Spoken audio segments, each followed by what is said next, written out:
Vamos falar agora sobre duas pesquisas, uma especialmente que foram divulgadas agora, 8 da noite, pela Atlas Intel, e que foi realizada entre ontem e hoje, que quis saber a opinião da população sobre as investigações que miram Bolsonaro e aliados numa suposta tentativa de golpe de Estado. Foram ouvidas 1.615 pessoas de todas as regiões do país. Bom, vamos dar uma olhada aí nos números, né? O que a pesquisa quis saber? Se a carta, uma das perguntas da pesquisa, né? Se a tal da carta em que Bolsonaro planejava declarar estado de sítio comprova o planejamento de um golpe, sim, 46,5%, não, 36,8%, não sei, 16,6%. A pesquisa também perguntou se as investigações judiciais contra Bolsonaro constituem uma perseguição política e tá aí, sim, 42,2%, não, 40,5%, não sei, 17,2%. E mais uma pergunta importante também que a gente traz aqui. Independente da sua avaliação sobre a culpa, você acha que Bolsonaro será preso neste ano? Sim, 38% acham que sim, não, 25%, não sei, 36,4%.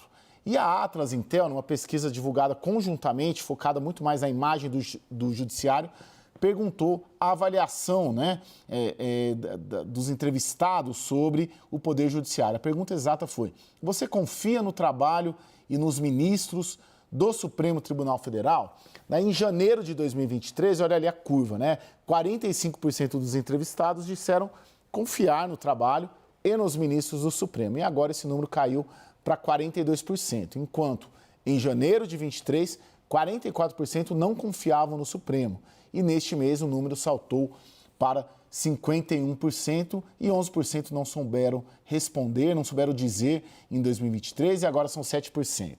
Bom, vamos lá para a análise. Pierre, teve um dado muito interessante ontem, muito interessante de modo de dizer, claro, que foi uma decisão do ministro Alexandre de Moraes de impedir que os advogados se comunicassem, os advogados dos alvos da investigação. E é interessante porque, de certo modo, esse dado foi muito criticado. A OAB hoje peticionou ao Supremo Tribunal Federal pedindo a derrubada dessa decisão e, de certa maneira, ele dialoga com os dados dessa pesquisa. Porque o que a pesquisa mostra é que a maioria da população não confia no judiciário, acham que Bolsonaro está sendo perseguido a despeito de considerá-lo um golpista e que ele será preso. Sobre essa medida em si e toda operação como essa, tem alguma decisão polêmica, principalmente do ministro Alexandre de Moraes. Qual que é a sua percepção da medida em si, incomunicabilidade dos advogados, e de uma maneira mais ampla dessas operações? Está sendo perseguido ou não o ex-presidente? O Caio, eu acho muito importante, em primeiro lugar, que o Supremo faça um esforço grande no sentido de mostrar para as pessoas que as suas decisões são técnicas e embasadas na lei. Por quê? Porque é evidente que a gente está tratando aqui de algo polarizado, algo que desperta paixões, e o Supremo ele sempre tem que decidir. E qualquer decisão sempre vai desagradar ou incomodar um desses dois lados. Então é natural que a imagem do Supremo seja questionada nesse momento, porque ele está atuando num momento polêmico, num tema polêmico, que ele precisa decidir. E qualquer decisão sempre vai desagradar a algum dos lados. Mas aí é importante que todas essas decisões sejam técnicas e sejam baseadas na lei. O que me incomodou só dessa decisão do Alexandre de Moraes, que eu digo, na maior parte é uma decisão correta e adequada, mas é justamente esse ponto em que ele, então, dentre as cautelares que ele determina, ele diz que os advogados não podem, aí não ficou muito claro se eles não podem conversar entre si ou com os investigados, no sentido de combinar uma versão para atrapalhar as investigações. Veja, eu acho que aqui é uma decisão que precisa ser reformada, porque ela coloca o advogado dentro de uma presunção de que o trabalho dele vai ser um trabalho de atrapalhar as investigações. Veja, se os investigados querem combinar uma versão, por que a presunção de que isso vai ser feito por um advogado? Ou seja, por que eles não podem fazer isso via motoristas, via médicos, via outros profissionais que os atendem? Então, a ideia é, tudo bem, o advogado é quem cuida das questões jurídicas, mas aí você está presumindo que ele, além de fazer isso, ele vai participar de um ato de obstrução de justiça. Na verdade, essa medida cautelar, e veja que grave, é uma medida que incide sobre o advogado, que não é investigado, que não é parte no processo, que não deu nenhuma demonstração, pelo menos até agora, de que ele tem atuado no sentido de atrapalhar as investigações. Então, é uma cautelar que foi imposta contra um terceiro, contra um estranho no processo. É a mesma coisa de alguém dar uma cautelar, Caio, contra um jornalista que divulgou um dado sigiloso de uma investigação e dizer, olha, esse jornalista eu vou dar uma cautelar porque eu quero que ele diga quem é a fonte, quem entregou esse dado para ele. O jornalista não é investigado, da mesma forma que o advogado não é investigado. Então, estas pessoas não podem sofrer medidas cautelares. Eu acho que aqui houve um excesso. Agora, nas demais medidas, eu acho que elas foram técnicas, elas foram corretas, e o Supremo tem que se esforçar para explicar que isso tudo se deu dentro da lei, justamente para... É claro que ele não vai resolver o problema de imagem que hoje ele tem, porque ele é natural da polêmica, mas pelo menos deixar muito claro para a população leiga, que não é do mundo jurídico, qual é a lei, qual é o dispositivo legal e que aquilo está sendo cumprido. Ô Cristiano, é possível fazer essa correlação da alta taxa de rejeição do Supremo com esse sentimento de perseguição contra o Bolsonaro? Perfeitamente, Caio, resultado dessa polarização, né? E você veja que esse aumento, né, da reprovação, da confiança aí nos trabalhos do Supremo aumentou. Quer dizer, apesar do Supremo ter tomado aí decisões no sentido de que estamos preservando do Estado democrático de direito, por exemplo, de estar conduzindo essas investigações, a maior parte da população é contra, né? Não confia no Supremo Tribunal Federal. O que é curioso, porque isso atinge não apenas os eleitores do Bolsonaro, mas também aqueles eleitores ali indecisos e eventualmente pode até englobar uma parte também da esquerda. Agora, um dado também que me chamou a atenção, Caio, nessa pesquisa, é que tem um percentual alto aqui das pessoas que disseram que teriam sim apoiado um estado de sítio, 36% contra 41% que não teriam apoiado, né?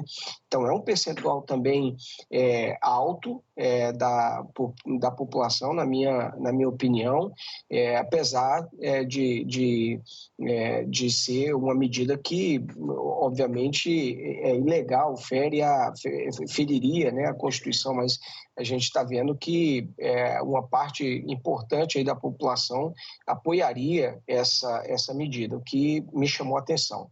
Ô Thaís, a economia sempre é sensível a essas crises políticas, né? Como que ela está vendo agora? Já tem algum impacto sentido ou esperado? Não, ainda não.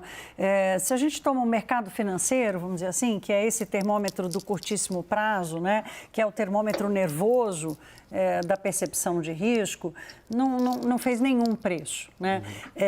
Porque é considerado um fato que vai lidar com um assunto grave, mas que aconteceu no passado, né? Bolsonaro já está inelegível, quer dizer, se ele não tivesse inelegível, me disse um executivo de uma grande empresa, ele falou, se o Bolsonaro ainda fosse candidato, isso geraria uma insegurança muito grande de quanto isso causaria de instabilidade política no país, né? E é isso que o empresário não aguenta mais, o empresário não quer, porque isso começou a acontecer em 2014, então são 10 anos de instabilidade política, que foi quando começou o processo ali de derrocada do governo Dilma, 2015, e depois o impeachment, e o governo Temer e o governo Bolsonaro, quer dizer, é uma turbulência política que não deixou a turma respirar. Então, a minha percepção, ouvindo os executivos com quem eu conversei, vai ter barulho, vai ter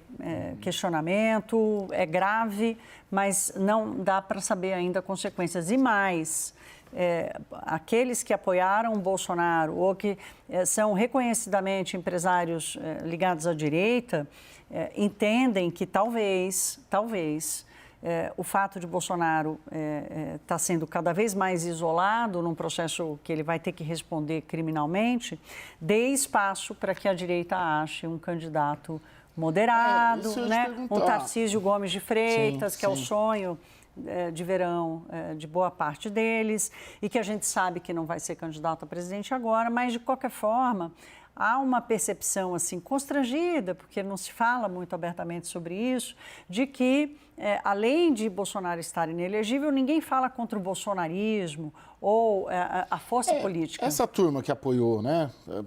Empresários, Faria Lima, mercado, que apoiou, sustentou, enfim, Paulo Guedes, essas questões todas. Eles, olhando tudo que está acontecendo, né? Eles continuam apoiando? Alguns sim, outros não mais, né? Eu acho que tem uma coisa de alguma parte do empresariado que ainda se diz abertamente bolsonarista e que tem questionado as operações, mas, assim, o pragmatismo é o teor do comportamento de quem comanda grandes empresas, grandes negócios e grandes grupos financeiros, né? Então, tem um ditado que diz que mercado, empresário, não tem medo de crise, ele tem medo do escuro, né? Então, ninguém mais quer uma aliança que pode gerar uma instabilidade política ou manter uma altíssima estabilidade política no país que está aguentando isso há 10 anos. O Pierre, só para, antes de me despedir de você, se você fosse advogado Bolsonaro, qual que é a recomendação primária, principal? Você advogou para grandes autoridades também, foi um grande advogado, é um grande advogado, né? Qual a recomendação numa hora dessa? O que fazer? Então, Caio, na verdade, esse é um momento sensível, né? Aquele momento que a gente diz em que o investigado ele pode, em algum deslize, gerar um problema brutal para ele. Então, é o momento de ficar calado, de ficar quieto. Então, não dar ensejos, não ir para o enfrentamento com as autoridades, não dar ensejos de que você pretende sair do país, não conversar com testemunha, né? Não apagar provas, não destruir provas.